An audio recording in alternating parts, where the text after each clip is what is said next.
शिवजागृती कनिष्ठ महाविद्यालय नळेगाव, तालुका चाकूर, जिल्हा लातूर।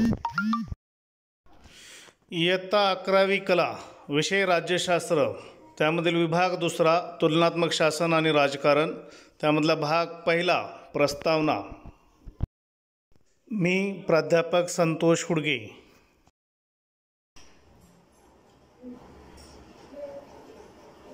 विद्यार्थी मित्रांनो नमस्कार। मी प्राध्यापक संतोष हुडगे, शिवजागृती कनिष्ठ महाविद्यालय नळेगाव या महाविद्यालयामध्ये मी राज्यशास्त्र हा विषय शिकवण्यासाठी आहे। चालू शैक्षणिक वर्ष 2020-21 या वर्षी आपण सर्व विद्यार्थ्यांनी शिवजागृती महाविद्यालयामध्ये प्रवेश घेतला, त्याबद्दल सर्वांचे मनपूर्वक अभिनंदन। आपण सर्वजण 10वीची परीक्षा यशस्वीपणे उत्तीर्ण झालात, त्याबद्दलही आपलं मनपूर्वक अभिनंदन। विद्यार्थी मित्रांनो, आपण कला शाखेला प्रवेश घेतला, त्याबद्दलही आपलं अभिनंदन।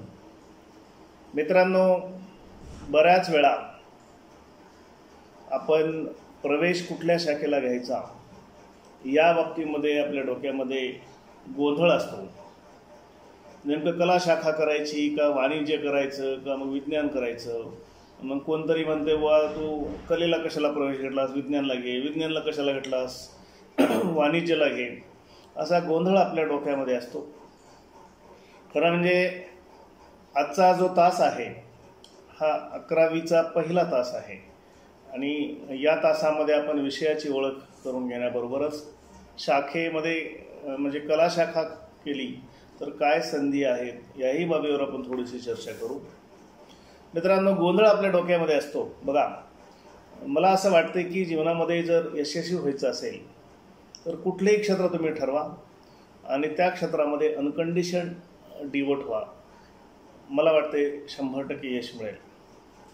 म्हणजे एक मराठीमध्ये म्हण आहे, दे रे हरी पलंगावरी, असं होत नाही किंवा विना कष्टाचं आपल्याला काहीही मिळणार नाही। मग तुम्ही विज्ञान शाखा घ्या, वाणिज्य शाखा घ्या की कला शाखा घ्या, कुठल्याही शाखेमध्ये तुम्ही प्रवेश घेतलात त्या शाखेमधल्या संधी कोणत्या कोणत्या आहेत ह्या आपल्याला पहिल्यांदा पाहायला लागेल। केवळ विज्ञान शाखेला प्रवेश घेतला म्हणून मी यशस्वी झालो असं अजिबात नाही, केवळ वाणिज्य शाखेला प्रवेश घेतला म्हणून मी यशस्वी झालो असं अजिबात नाही, त्यासारखंच केवळ कला शाखेला प्रवेश घेतलात म्हणूनही यशस्वी झालात असं अजिबात नाही। मी असं म्हणेन की इतर शाखेच्या तुलनेमध्ये कला शाखेच्या विद्यार्थ्यांना संधी निश्चितपणे चांगल्या आहेत, परंतु आपणाला त्या संधी दिसल्या पाहिजे तरच म्हणजे यश मिळू शकतं। कला शाखेमध्ये संधी आता बोलण्यासारखं भरपूर आहे। काय करता येऊ शकतं? कला शाखेच्या माध्यमातून तुम्ही लॉ करू शकता, म्हणजे LLB करू शकता, म्हणजेच वकील होऊ शकता।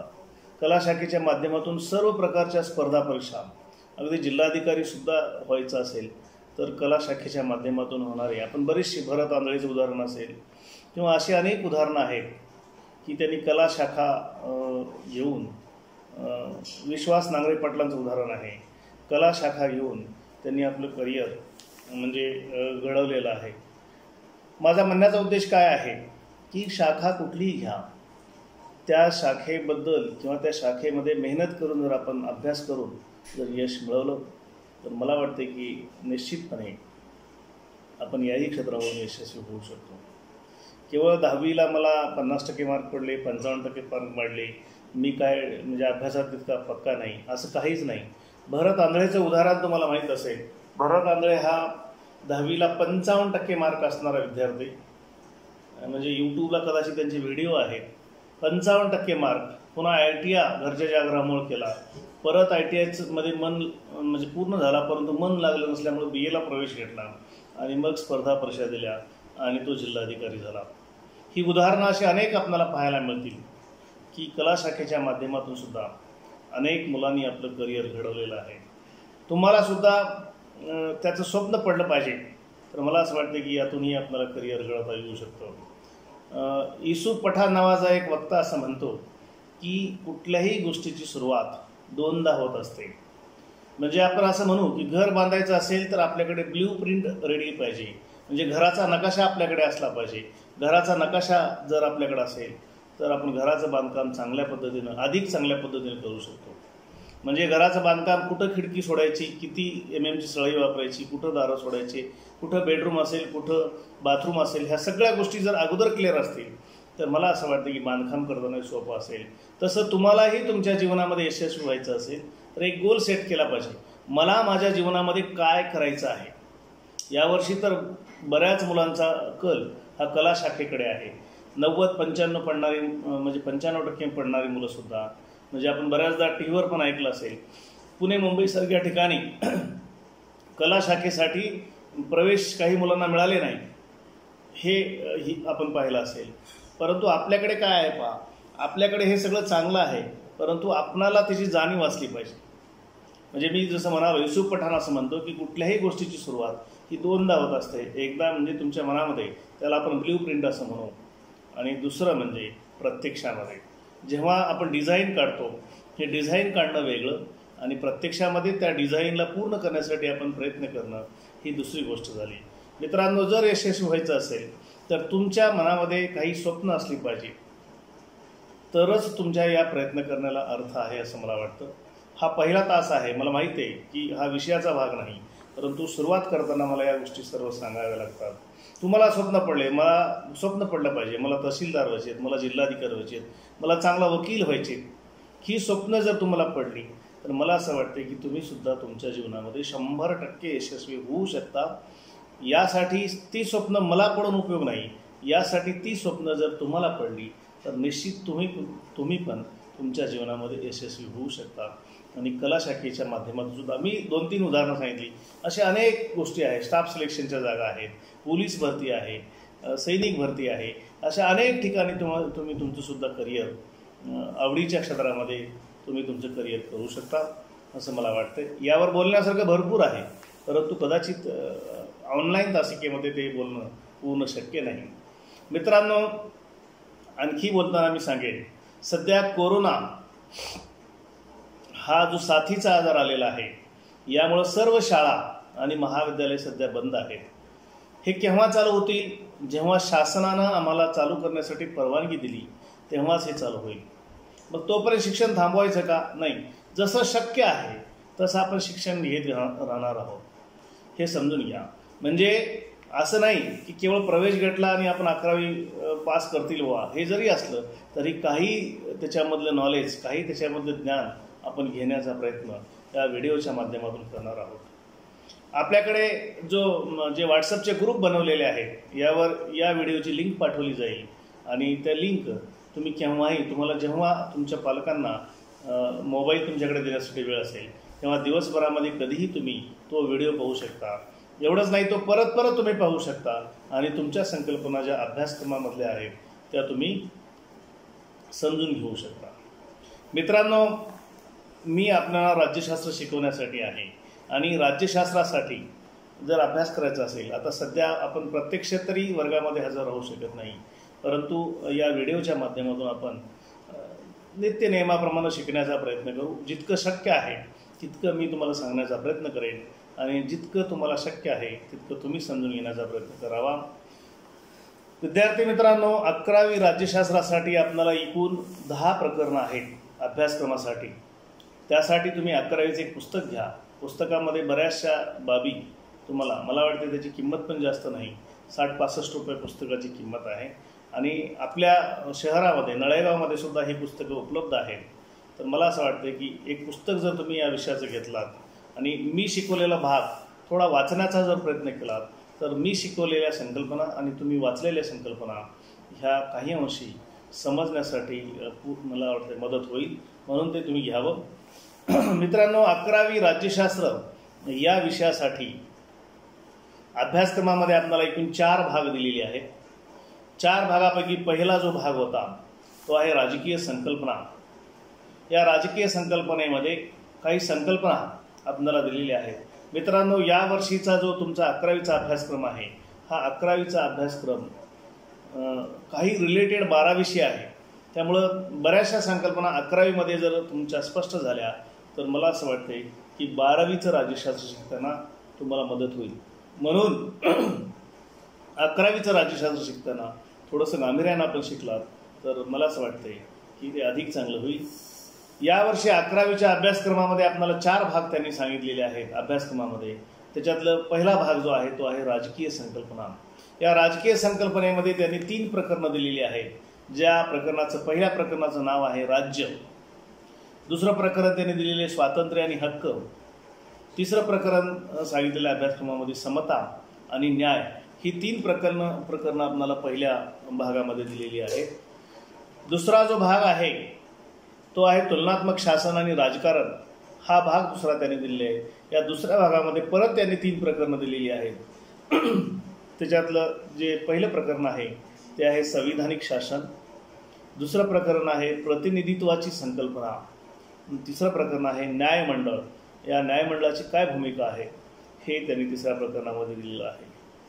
तिसरा जो भाग दिलेला आहे तो दिलेला आहे लोकप्रशासन. खरं म्हणजे अभ्यासक्रमामध्ये राज्यशास्त्र आणि लोकप्रशासन हे 2 वेगवेगळे भाग आहेत. तुम्ही जेव्हा राज्यशास्त्र विषय घेऊन पुढे शिकाल तेव्हा तुम्हाला लोकप्रशासन हा वेगळा भाग जरी जुळतं असलं काही भाग सारखाला असला. राज्यशास्त्र आणि लोकप्रशासन पूर्वी तर एकच होते, परंतु कालांतराने याचे वेगवेगळे भाग पडण्यात आले आणि लोकप्रशासन हा वेगळा भाग पुढे अभ्यासक्रमासाठी ठेवलेला आहे. परंतु राज्यशास्त्राच्या विद्यार्थ्यांना लोकप्रशासनाची पण ओळख व्हावी म्हणून त्यांनी लोकप्रशासन हा एक वेगळा तिसरा भाग आपल्याकडे ठेवलेला आहे. त्यामध्ये त्यांनी जे पहिलं प्रकरण दिलेले तिसऱ्या भागामधलं ते आहे लोकप्रशासन आणि दुसरं प्रकरण जे दिलेलं आहे ते दिलेलं आहे विकास प्रशासन. असे 2 भाग त्यांनी आपल्या या तिसऱ्या भागामध्ये दिलेले आहे. 2 प्रकरणं या तिसऱ्या भागामध्ये दिलेली आहे. जो चौथा भाग आहे, चौथा भाग हा आंतरराष्ट्रीय संबंध हा भाग आपल्याला दिलेला आहे आणि त्या भागामध्ये 2 प्रकरणं दिलेली आहेत. पहिल्या प्रकरणाचं नाव आहे 1945 नंतरचं जग भाग 1 आणि दुसरं प्रकरण दिलेले त्यांनी 1945 नंतरचं जग भाग 2. मित्रांनो, हे दोन्ही प्रकरणं आपल्या अभ्यासक्रमासाठी अत्यंत महत्त्वाची आहेत. 1945च का दिलं याचं कारण आहे जगामध्ये 2 महायुद्ध झालेली आहेत. एक पहिलं महायुद्ध आणि दुसरं महायुद्ध. दुसरं महायुद्ध हे 1939 ते 1945च्या दरम्यानमध्ये लढलं गेलं आणि पहिलं महायुद्ध 1914 ते 1919 पर्यंत पहिलं महायुद्ध लढलं गेलं. या 2 महायुद्धा म्हणजे दुसऱ्या महायुद्धाला म्हणजे 1939 ते 1945 पर्यंत जे महायुद्ध झालं, दुसऱ्या महायुद्धानंतर जगामध्ये पुन्हा अशा पद्धतीचे युद्ध होऊ नये यासाठी संयुक्त राष्ट्रसंघ नावाची संघटना स्थापन करण्यात आली आणि या संयुक्त राष्ट्र संघटनेनं, ज्याला युनो असं म्हणतो आपण, या युनोनं जगामध्ये अनेक देशामध्ये शांतता आणि स्थैर्य राखण्यासाठी देशांतर्गत वाद होऊ नये यासाठी या युनोनं प्रयत्न केले. म्हणून 1945 ते 1990 पर्यंतचा भाग आपल्याला या 11वीच्या शेवटच्या भागामध्ये पाहायचं आहे आणि हे प्रकरण आपल्या 12वीच्या अभ्यासक्रमाच्या दृष्टीनं, कारण ही पार्श्वभूमी आहे, हे समजलं तर 12वीचा जो भाग आहे त्याच्या पुढचा भाग 12वीला दिलेला आहे. त्यामुळे ही 2 प्रकरणं आपल्या अभ्यासक्रमाच्या दृष्टीनं अत्यंत महत्त्वाची आहेत. तर अशी एकूण 10 प्रकरणं आहेत. परंतु विद्यार्थी मित्रांनो, लक्षपूर्वक ऐका, चालू वर्षामध्ये कोरोनामुळं आपण प्रत्यक्षात महाविद्यालयामध्ये हजर राहू शकत नाही. म्हणून महाराष्ट्र शासनानं किंवा जे अभ्यास मंडळ आहे यांनी या 10 प्रकरणापैकी 3 प्रकरणं आपणाला अभ्यासक्रमासाठी वगळलेली आहेत. कोणती 3 प्रकरणं? तर पहिला जो भाग आहे पूर्ण, जो राजकीय संकल्पना, हा राजकीय संकल्पना भाग विद्यार्थ्यांनी स्वतः अभ्यास करायचा आहे, शिकवण्यासाठी नाही. तो परीक्षेमध्ये पण येणार नाही. अंतर्गत मूल्यमापनासाठी फक्त त्याचा विचार केला जाणार आहे. कोणती प्रकरणं आहेत? तर राज्य हे प्रकरण आपल्याला यावर्षी फक्त चालू वर्षापुरतं अभ्यासक्रमासाठी राज्य हे प्रकरण त्यांनी वगळलेलं आहे. स्वातंत्र्य आणि हक्क हेही प्रकरण आपल्याला चालू वर्षापुरतं त्यांनी अभ्यासक्रमामधून वगळलेलं आहे आणि समता आणि न्याय हेही प्रकरण चालू वर्षापुरतं, म्हणजे 3 प्रकरणं राज्यशास्त्राच्या पुस्तकामधील जर तुमच्याकडे पुस्तक तुम्ही घेतलात तर पुस्तकामधील 3 प्रकरणं, पहिले 3 प्रकरणं त्यांनी अभ्यासक्रमासाठी पूर्णपणे वगळलेली आहेत. फक्त त्याचं वाचन तुम्ही करू शकता. परंतु जेव्हा आपली परीक्षा होईल तेव्हा परीक्षेमध्ये या 3 प्रकरणावर कुठल्याही पद्धतीचे प्रश्न येणार नाहीत. अंतर्गत मूल्यमापनासाठी मात्र याचा विचार केला जाईल. मग चालू वर्षामध्ये आपल्याला काय शिकायचं आहे, तर चालू वर्षामध्ये आपल्याला भाग जो दुसरा आहे, या दुसऱ्या भागाचं नाव आहे तुलनात्मक शासन आणि राजकारण. हा भाग आपल्याला चालू वर्षामध्ये शिकायचा आहे. आणि यामध्येही आपल्याला 3 प्रकरणं त्यांनी दिलेली आहेत. एक पहिल्या प्रकरणाचं नाव आहे संविधानिक शासन. हा पहिलं जे प्रकरण आहे हे प्रकरण आपल्याला शिकायचं आहे. दुसरं प्रकरण आहे प्रतिनिधित्वाची संकल्पना, हे दुसरं प्रकरण आहे. आणि तिसरं प्रकरण जे दिले त्यांनी न्यायमंडळ, न्यायमंडळाची भूमिका, हे आपल्याला तिसऱ्या प्रकरणामध्ये शिकायचं आहे. मित्रांनो, हे सर्व व्हिडिओ म्हणजे मी नित्यनियमानं आठवड्यातून जे काही व्हिडिओ तुमच्या आपल्या व्हॉट्सअप ग्रुपला अपलोड करेन, हे व्हिडिओ तुम्ही यूट्यूबला जाऊन पाहू शकता. या व्हिडिओला मी लिंक दिल्यानंतर त्याच्यामध्ये टाकून देणार आहे की हा 4थ्या प्रकरणाचा, म्हणजे आता हे जे 4थं प्रकरण आहे आपलं, या 4थ्या प्रकरणाचा भाग पहिला, 4थ्या प्रकरणाचा भाग दुसरा, 4थ्या प्रकरणाचा भाग तिसरा, तुम्ही हे भाग वाईज जर हे पाहिलात तर मला वाटतं की एक सलग तुमच्या संकल्पना क्लिअर होतील आणि तुम्हाला राज्यशास्त्र अधिक सोप्या पद्धतीने समजायला लागेल. मित्रांनो, आता हे झालं अभ्यासक्रमाच्या विषयी. पुन्हा राज्यशास्त्र हा विषय का घ्यावा याविषयी सांगताना मी तुम्हाला सांगेन की राज्यशास्त्र हा एकमेव विषय असा आहे की उद्या जेव्हा तुम्ही स्पर्धा परीक्षा द्याल, स्टाफ सिलेक्शनची परीक्षा आहे, तुम्हाला जिल्हाधिकारी व्हायचं आहे, तुम्हाला तहसीलदार व्हायचं आहे, तुम्हाला लॉ करून वकील व्हायचं आहे, तुम्हाला जज व्हायचं आहे, तुम्हाला म्हणजे न्यायाधीश व्हायचं आहे, आणखी तुम्हाला शिक्षक व्हायचं आहे, कुठल्याही क्षेत्रामध्ये जर जायचं असेल तर तुम्हाला राज्यशास्त्र हा विषय अत्यंत महत्त्वाचा आहे. हे वाक्य काळजीपूर्वक आहे का? कुठलाही क्षेत्रामध्ये तुम्हाला जायचं असेल, कुठल्याही क्षेत्रात जायचं असेल तर तुम्हाला राज्यशास्त्र हा विषय अत्यंत महत्त्वाचा आहे. यावर्षी रिलेटेड असणारे प्रश्न तुम्हाला परीक्षेमध्ये निश्चित विचारले जातात. आता तर सध्या 11वीला तुम्हाला हा भाग दिलेला आहे. या अगोदर 8वी आणि 9वी 10वीमध्ये तुम्हाला राज्यशास्त्र हा स्वतंत्र भाग म्हणजे इतिहास भूगोलला जोडून राज्यशास्त्र हे स्वतंत्र पुस्तक तुम्हाला दिलेलं होतं. यामध्ये पण तुम्ही काही संकल्पना शिकलेल्या आहेत. त्या संकल्पना तुम्हाला किती समजल्या किती नाही माहीत नाही, परंतु त्या संकल्पना परत एकदा समजून घेणं तुम्हाला आवश्यक आहे. त्यामध्ये भारतीय शासन आणि राजकारणाचा भाग तुम्हाला अभ्यासक्रमासाठी ठेवलेला होता. लोकसभा म्हणजे काय, राज्यसभा म्हणजे काय, विधानसभा म्हणजे काय, विधान परिषद म्हणजे काय, आपल्या देशाचा प्रमुख कोण असतो, राष्ट्रपती काय, प्रधानमंत्री काय, मंत्रिमंडळ काय असतं, आपल्या देशाची न्यायरचना कशी आहे, न्यायमंडळ काय आहे, ह्या सगळ्या बाबी अत्यंत महत्त्वाच्या आहेत. आणि मला असं वाटतंय की विद्यार्थ्यांनी त्याही बाबीचा अभ्यास करावा. कारण राज्यशास्त्रामध्ये अवांतर वाचनाची तुम्हाला आवड असली पाहिजे. राज्यशास्त्राशी रिलेटेड असणारे पुस्तकं तुम्ही अवांतर वाचन केलात तर ते अधिक चांगलं राहील असं मला वाटतंय. चालू वर्षामध्ये आपण शिकताना याही संकल्पना समजून घेण्याचा प्रयत्न करू. न्यायमंडळ म्हणजे काय समजून घेण्याचा प्रयत्न करू. भारताची न्यायव्यवस्था कशी आहे हेही समजून घेण्याचा प्रयत्न करू. चालू वर्षामध्ये कायदेमंडळ म्हणजे काय हे समजून घेण्याचा प्रयत्न करू. कार्यकारी मंडळ म्हणजे काय हे समजून घेण्याचा प्रयत्न करू. आपल्याला जितकं तुम्हाला सोप्या पद्धतीने करून सांगता येईल तितकं सांगण्याचा मी निश्चितपणे प्रयत्न करणार आहे. जितकं अधिक तुम्हाला चांगलं शिकवता येईल ते मी देण्याचा निश्चित प्रयत्न करेन. परंतु तरीही मला असं वाटतं की विद्यार्थ्यांनी थोडंसं अवांतर वाचन म्हणजे हे भारतीय शासन आणि राजकारण याच्यावर जर तुम्ही अधिक अभ्यास केलात तर तुम्हाला राज्यशास्त्राबद्दलची अधिक गोडी निर्माण होण्यासाठी मदत होईल. याही बरोबर केवळ मार्क घेण्यापुरता विचार करू नका. आपल्या संकल्पना जर स्पष्ट झाल्या, आपल्याला जर हे संकल्पना काय आहेत ह्या जर कळाल्या तर मला वाटते की तो विद्यार्थी कुठल्याही स्पर्धेमध्ये टिकण्यासाठी निश्चितच राज्यशास्त्राची मदत त्याला होईल. चालू वर्षामध्ये जे भाग दुसरा आहे आणि या भाग दुसऱ्यामधला जो पहिलं प्रकरण म्हणजे राज्यशास्त्रातलं पुस्तकातलं 4थं प्रकरण आपण आज शिकणार आहोत.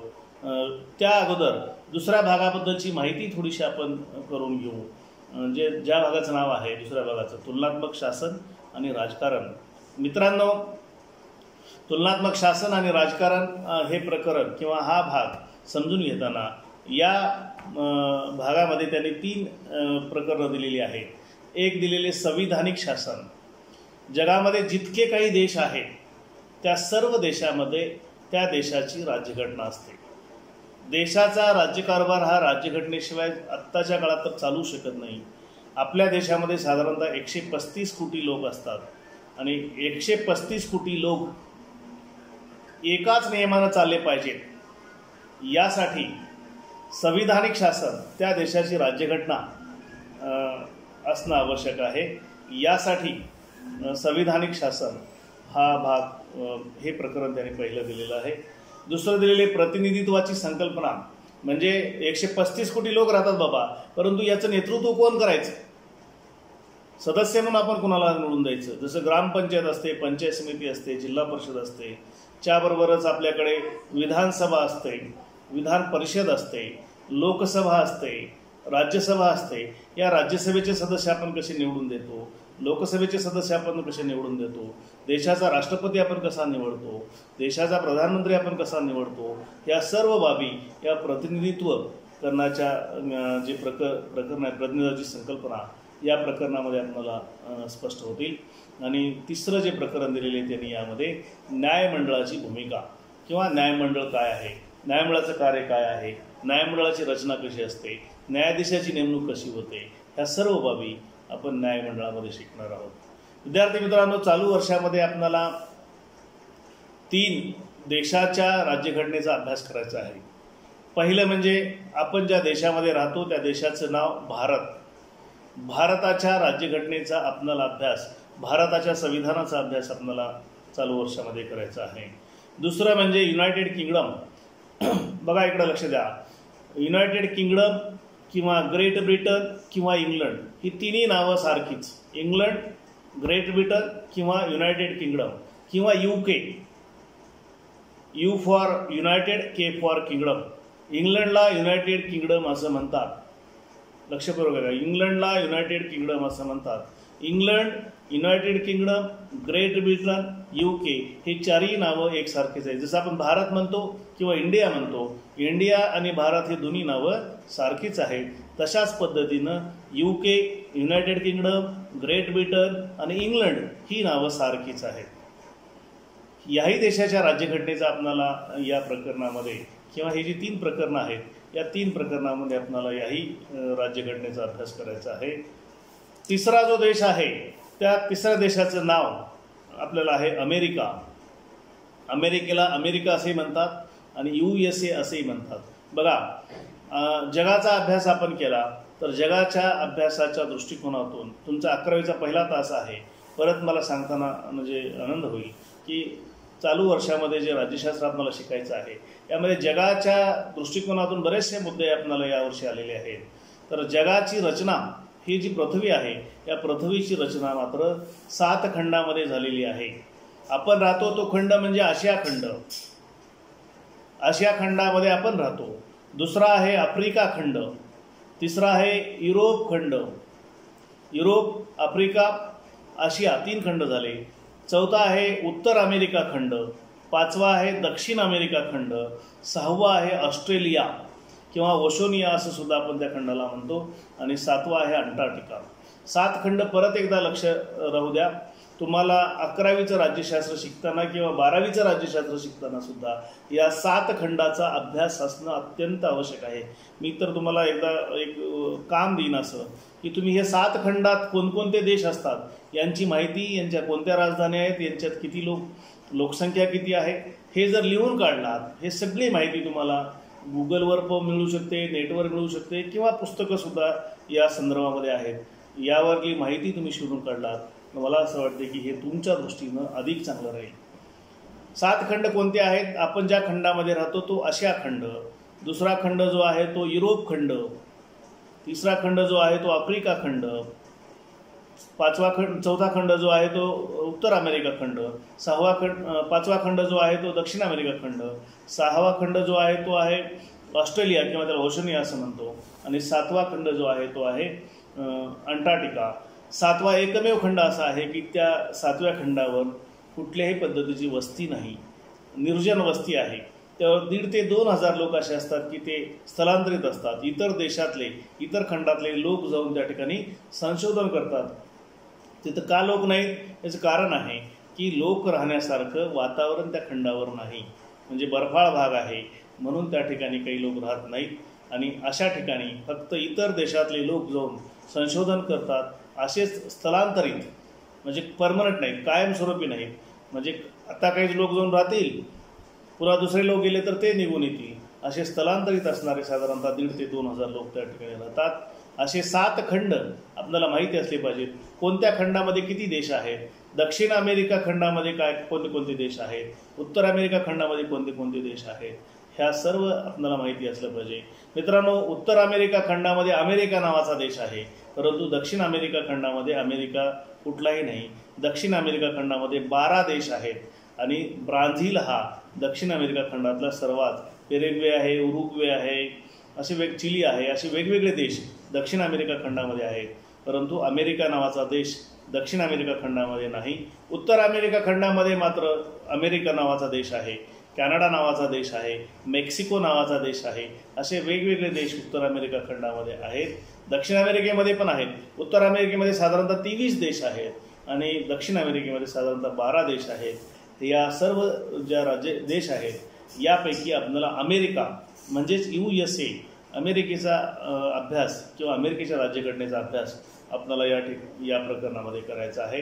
तुलनात्मक शासन आणि राजकारण हा खूप मोठा विषय आहे, परंतु पैकी काही जो भाग आहे हा भाग आम्हाला म्हणजे खरं मला वाटतं MA ला आमचं जे पुढचं शिक्षण झालं तेव्हा तुलनात्मक शासन आणि राजकारण एक स्वतंत्र पेपर आमच्यासाठी होता.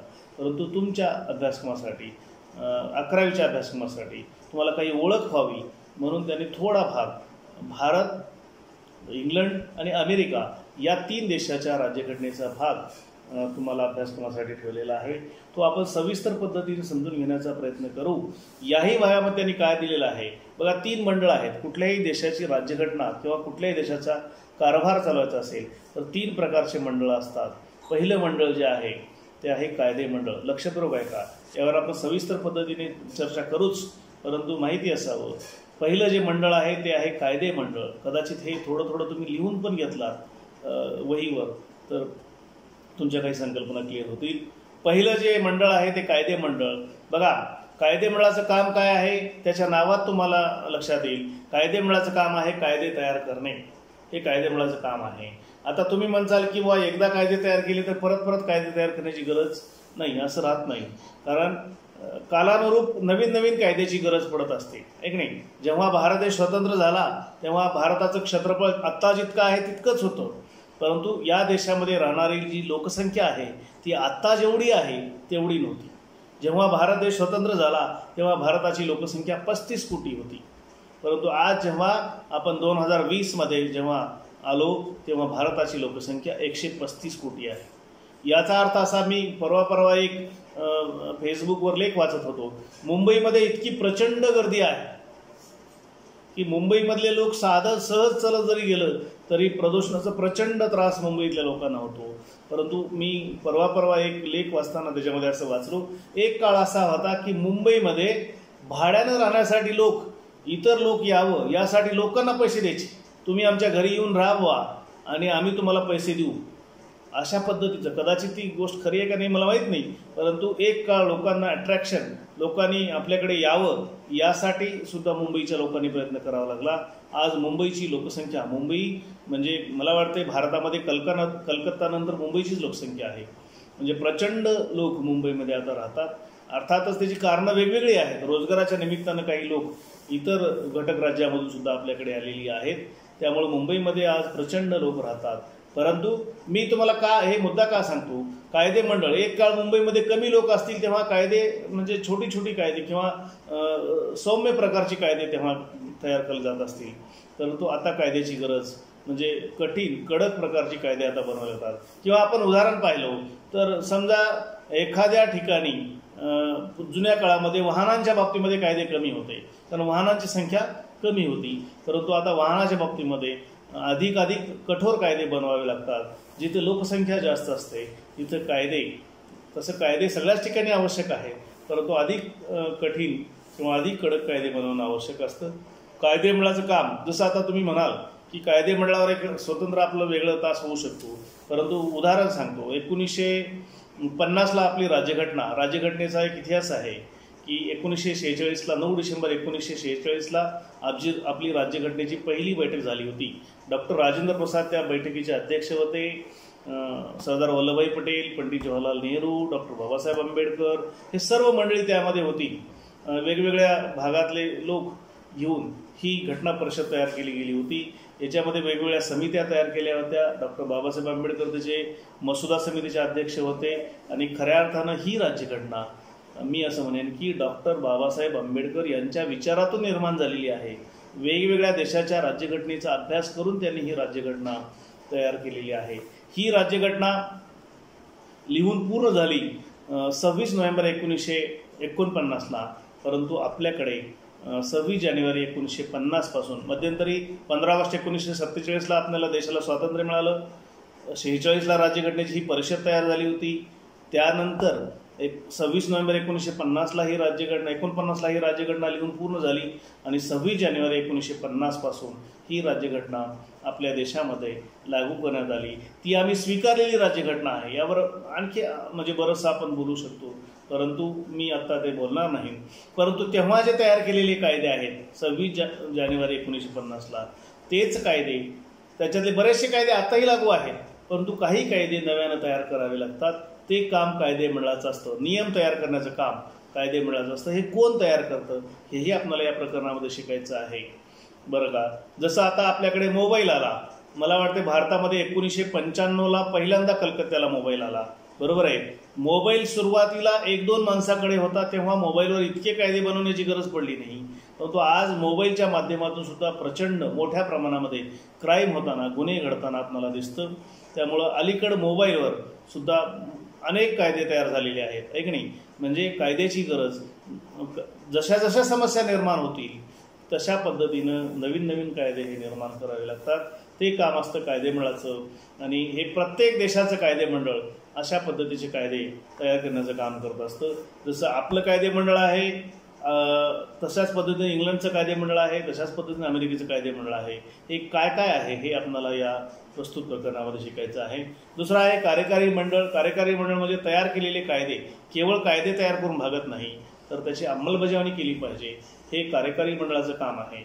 आणि हे कार्यकारी मंडळाचं कामसुद्धा कसं चालतं, इंग्लंडचं कसं, भारताचं कसं चालतं, इंग्लंडचं कसं चालतं आणि अमेरिकेचं कसं चालतं, हेही आपल्याला या प्रस्तुत जे प्रकरण आहे त्या प्रकरणामध्ये पाहायचं आहे. आणि तिसरं जे आहे न्यायमंडळ. खरं म्हणजे न्यायमंडळाचं काम काय आहे, तर तयार केलेले जे कायदे आहेत त्या कायद्याचा अर्थ लावणे आणि न्यायदान देण्याचं काम न्यायमंडळ करतं. आपल्या भारतामध्ये सर्वात सुप्रीम कोण असेल तर ते आहे न्यायमंडळ. न्यायमंडळानं दिलेल्या निर्णयावर आपल्याला टीकासुद्धा करता येत नाही, ते आपल्याला मान्यच करावं लागतं. एखाद्याला न्यायमंडळानं फाशीची शिक्षा दिली, कसं काय फाशी दिली असं म्हणता येत नाही.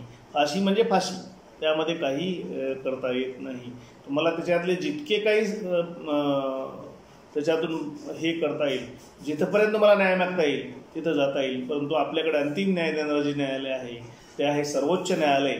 आणि सर्वोच्च न्यायालयाची स्थापना दिल्लीमध्ये आहे. भारताची राजधानी दिल्लीमध्ये सर्वोच्च न्यायालय स्थापना आहे. तर न्यायमंडळाचं काम म्हणजे सुप्रीम कोर्ट तर आपण म्हणतो, सुप्रीम कोर्ट किंवा सर्वोच्च न्यायालय ही दोन्ही शब्द एकसारखीच आहेत.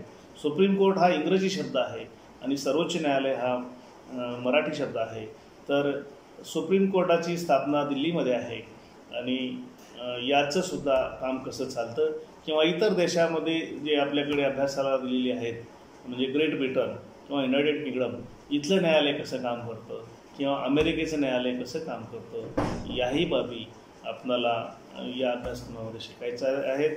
मित्रांनो, राज्यशास्त्र खूप सोपा विषय आहे, परंतु समजून घेणं आवश्यक आहे. जोपर्यंत आपण समजून घेणार नाही तोपर्यंत विषय समजणार नाही. त्याचबरोबर राज्यशास्त्र अत्यंत महत्त्वाचा विषय आहे. तुम्ही शिकलात, तुम्ही अभ्यास केलात, या विषयाची गोडी लागली, मला असं वाटतंय की राज्यशास्त्र हा तुमच्या सर्वात आवडीचा विषय बनेल, यात म्हणजे अजिबात संशय नाही. त्यामुळं हा विषय समजून घेण्यासाठी अधिकाधिक सोपा शिकवण्याचा मी प्रयत्न करतो. परंतु तुम्ही थोडं वाचन केलात आणि हे जे व्हिडिओ आहेत हे जर लक्षपूर्वक पाहिलात तर मला असं वाटतं की हा विषय अधिक चांगल्या पद्धतीने आपल्याला समजेल. जितकं शक्य आहे कोरोनाच्या काळामध्ये इतरांच्या संपर्कामध्ये कमीत कमी येण्याचा प्रयत्न करा, कारण हा आजार काही आणखी थांबलेला नाही. तर जितकं शक्य आहे तितकं मी तुम्हाला सोप्या पद्धतीने शिकवण्याचा प्रयत्न करतो.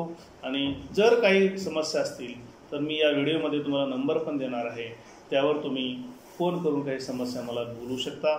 आजच्या तासामध्ये इतकाच भाग आपण समजून घेऊ. बाकीचा जो तास आहे आता याच्यानंतरच्या तासामध्ये आपण प्रत्यक्ष प्रकरणामध्ये काय काय शिकणार हे समजून घेण्याचा प्रयत्न करू. धन्यवाद. सर्वांचे मनपूर्वक धन्यवाद.